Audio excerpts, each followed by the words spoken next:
Anonymous Pinoy Confessions. Lusaw.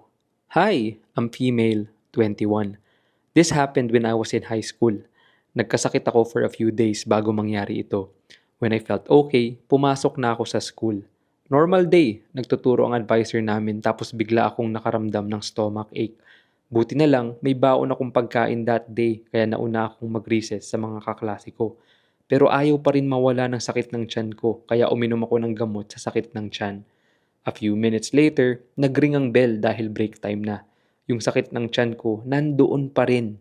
Alam ko na talaga sa sarili ko na nadjejebs ako kaya nagpasama ako sa closest friend ko sa CR. Hiniram ko ang susi sa advisor namin pero dahil galit siya sa amin nung araw na yon, hindi ko nahiram. Kaya doon ako nagpasama sa kabilang block sa dugyot na CR ng lahat.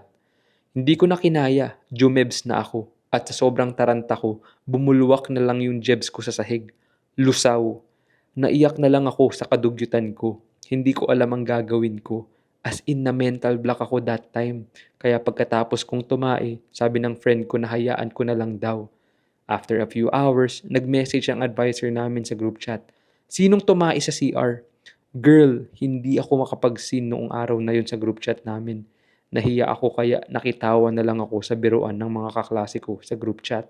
Ang hindi ko alam, may CCTV pala sa labas ng pinto.